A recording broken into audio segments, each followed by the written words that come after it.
गरीब मीराबाई पद मिली सतगुरु पीर कबीर। दे छतालियो लीन है पाया नहीं शरीर। मीराबाई पहले श्री कृष्ण जी की पूजा करती थी। एक दिन संत रविदास जी तथा परमात्मा कबीर जी का सत्संग सुना तो पता चला कि श्री कृष्ण जी नासवान हैं, समर्थ अविनाशी परमात्मा अन्य है। संत रविदास जी को गुरु बनाया, फिर अंत में कबीर जी को गुरु बनाया। तब मीराबाई जी का सत्य भक्ति बीज का बोया गया। मीराबाई का जन्म राजपूत जाति में हुआ था। महिलाओं को घर से बाहर जाने पर प्रतिबंध था, परंतु मीराबाई ने किसी की परवाह नहीं की। फिर उनका विवाह राजा से हो गया। राणा जी धार्मिक विचार के थे। उन्होंने मीरा को मंदिरों में जाने से नहीं रोका, अपितु लोक लाज से बचने के लिए मीरा जी के साथ 3-4 महिला नौकरानी भेजने लगे, जिस कारण से सब ठीक चलता रहा। कुछ वर्ष पश्चात मीरा जी के पति की मृत्यु हो गई। देवर राजगद्दी पर बैठ गया। उसने कुल के लोगों के कहने से मीरा को मंदिर में जाने से मना कर दिया, परंतु मीराबाई जी नहीं मानी, जिस कारण से राजा ने मीरा को मारने का षड्यंत्र रचा। विचार किया कि ऐसी युक्ति बनाई जाए कि यह भी मर जाए और बदनामी भी ना हो। राजा ने विचार किया कि इसे कैसे मारे। राजा ने कहा कि सपेरे एक ऐसे सर्प ला दे कि डिब्बे को खोलते ही खोलने वाले को डंक मारे और व्यक्ति मर जाए। ऐसा ही किया गया। राणा जी ने अपने लड़के का जन्मदिन मनाया। उसमें रिश्तेदार तथा अन्य गणमान्य व्यक्ति आमंत्रित किए। राजा ने मीरा जी की बांदी यानी नौकरानी से कहा कि ले यह बेशकीमती हार, मेरे बेटे का जन्मदिन है, दूर दूर से रिश्तेदार आए हैं। मीरा को कह दे कि सुंदर कपड़े पहनकर इस हार को गले में पहन ले, नहीं तो रिश्तेदार कहेंगे कि अपनी भाभी जी को अच्छी तरह नहीं रखता। मेरी इज्जत बेइज्जती का सवाल है। बांदी ने उस आभूषण के डिब्बे को मीराबाई को दिया और राजा का आदेश सुना दिया। उस आभूषण के डिब्बे में विषैला काला सफ़ेद रंग का सर्प था। मीरा ने बांदी के सामने ही उस डिब्बे को खोला। उसमें हीरे मोतियों से बना हार था।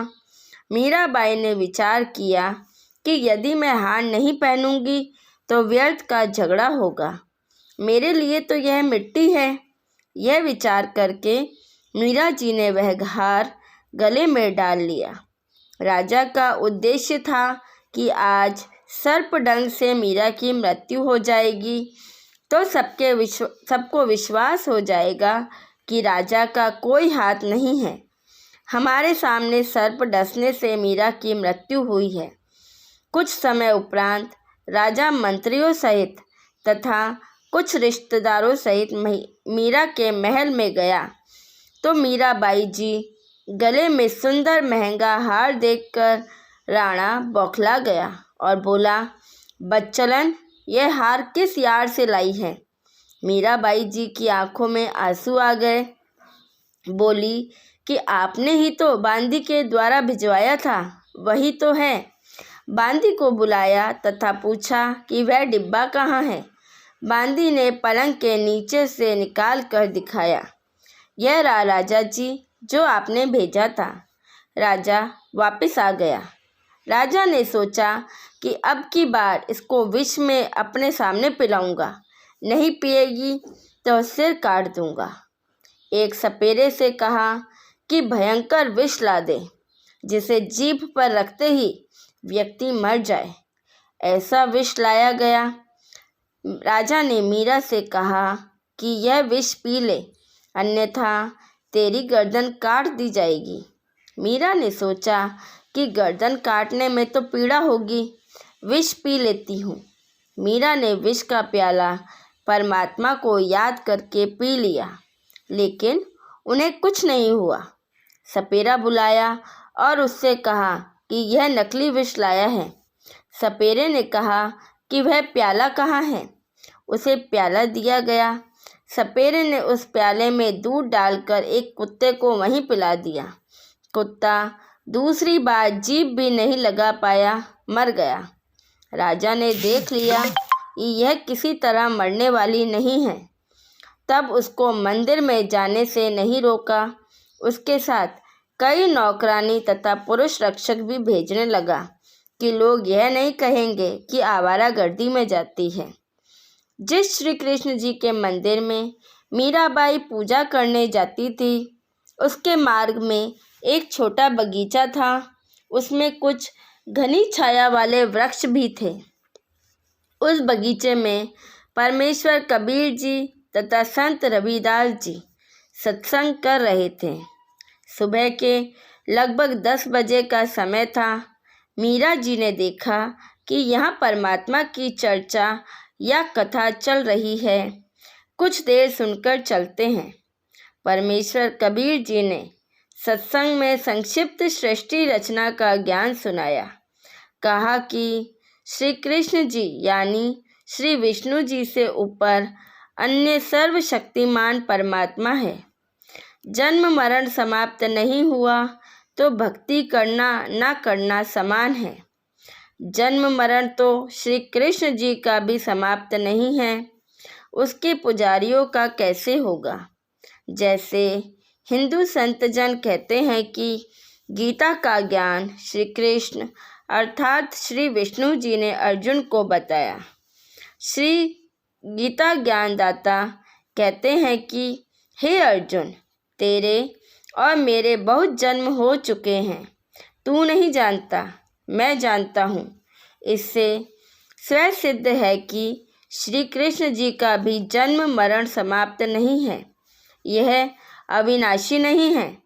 इसलिए गीता में गीता बोलने वाले ने कहा है कि हे भारत, तू सर्वभाव से उस परमेश्वर की शरण में जा। उस परमेश्वर की कृपा से ही तू सनातन परम धाम को तथा परम शांति को प्राप्त होगा। परमेश्वर कबीर जी के मुख कमल से यह वचन सुनकर परमात्मा के लिए भटक रही आत्मा को नई रोशनी मिली। सत्संग के उपरांत मीराबाई जी ने प्रश्न किया कि हे महात्मा जी, आपकी आज्ञा हो तो शंका का समाधान करवाऊं। कबीर जी ने कहा कि प्रश्न करो बहन। हे महात्मा जी, आज तक मैंने किसी से नहीं सुना कि श्री कृष्ण जी से ऊपर भी कोई परमात्मा है। आज आपके मुख से सुनकर मैं दोराहे पर खड़ी हो गई हूँ।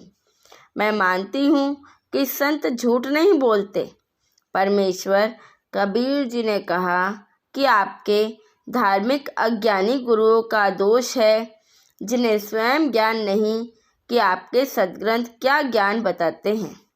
देवी पुराण के 3 स्कंद में श्री विष्णु जी स्वयं स्वीकारते हैं कि मैं विष्णु, ब्रह्मा तथा शंकर नाशवान है। हमारा जन्म तथा मृत्यु होता रहता है।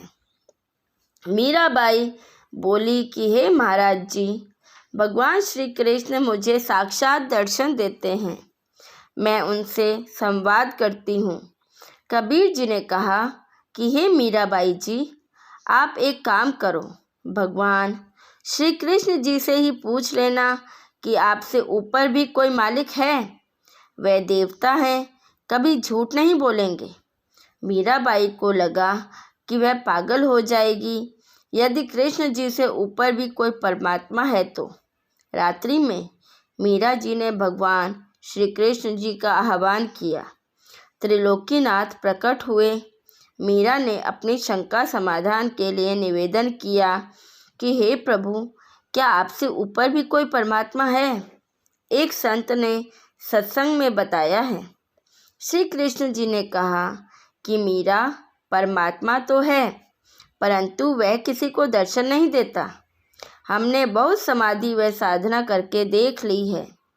मीराबाई जी ने सत्संग में परमात्मा कबीर जी से यह भी सुना था कि उस पूर्ण परमात्मा को मैं प्रत्यक्ष दिखाऊंगा, सत्य साधना करके उसके पास सतलोक में भेज दूंगा।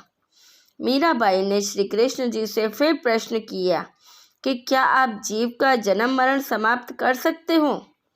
श्री कृष्ण जी ने कहा कि असंभव। कबीर जी ने कहा था कि मेरे पास ऐसा भक्ति मंत्र है जिससे जन्म मरण सदा के लिए समाप्त हो जाता है। वह परम धाम प्राप्त होता है जिसके विषय में गीता में कहा है कि तत्व ज्ञान तथा तत्वदर्शी संत की प्राप्ति के पश्चात परमात्मा के उस परम धाम की खोज करनी चाहिए, जहाँ जाने के पश्चात साधक फिर लौटकर संसार में कभी नहीं आते। उसी एक परमात्मा की भक्ति करो। मीराबाई ने कहा कि हे भगवान कृष्ण जी, संत जी कह रहे थे कि मैं जन्म मरण समाप्त कर देता हूँ, अब मैं क्या करूँ? मुझे तो पूर्ण मोक्ष की चाह है। श्री कृष्ण जी बोले कि मीरा, आप उस संत की शरण ग्रहण करके अपना कल्याण कराओ।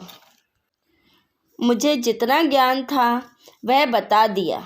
मीरा अगले दिन मंदिर नहीं गई, सीधी संत जी के पास अपनी नौकरानियों के साथ जाकर दीक्षा लेने की इच्छा व्यक्त की तथा श्री कृष्ण जी से हुई वार्ता भी संत कबीर जी से साझा की। उस समय छुआछूत चरम पर थी। ठाकुर लोग अपने को सर्वोत्तम मानते थे। परमात्मा मान बढ़ाई वाले प्राणी को कभी नहीं मिलता। मीराबाई की परीक्षा के लिए कबीर जी ने संत रविदास जी से कहा कि आप मीरा राठौड़ को प्रथम मंत्र दे दो, यह मेरा आपको आदेश है। संत रविदास जी ने आज्ञा का पालन किया। संत कबीर परमात्मा जी ने मीरा से कहा कि बहन जी, वो बैठे संत जी, उनके पास जाकर दीक्षा ले लें। बहन मीरा जी तुरंत रविदास जी के पास गईं और बोली, संत जी, दीक्षा देकर कल्याण करो। संत रविदास जी ने बताया कि बहन जी, मैं चमार जाति से हूँ, आप ठाकुरों की बेटी हो, आपके समाज के लोग आपको बुरा भला कहेंगे, जाति से बाहर कर देंगे। आप विचार कर लें। मीराबाई अधिकारी आत्मा थी, परमात्मा के लिए मर मिटने के लिए सदा तत्पर रहती थी।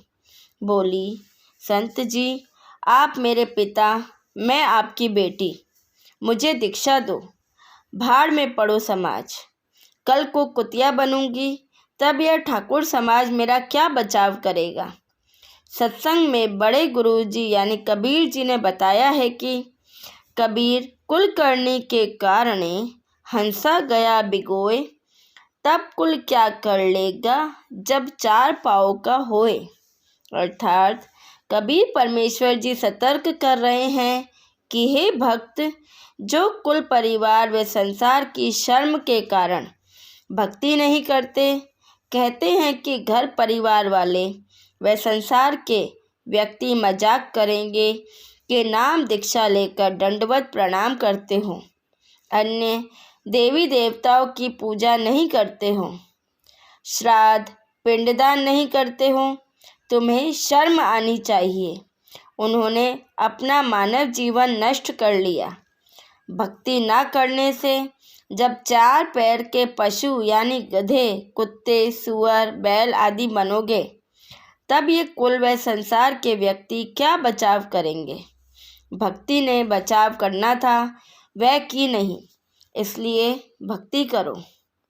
संत रविदास जी उठकर संत कबीर जी के पास गए और सब बात बताई। परमात्मा बोले कि देर ना कर, ले आत्मा को अपने पाले में। उसी समय संत रविदास जी ने बहन मीरा को प्रथम मंत्र केवल 5 नाम दिए। मीराबाई को बताया कि यह इनकी पूजा नहीं है, इनकी साधना है। इनके लोक में रहने के लिए, खाने पीने के लिए जो भक्ति धन चाहिए वह इन मंत्रों से ही मिलता है। यहाँ का ऋण उतर जाता है, फिर मोक्ष के अधिकारी होते हैं।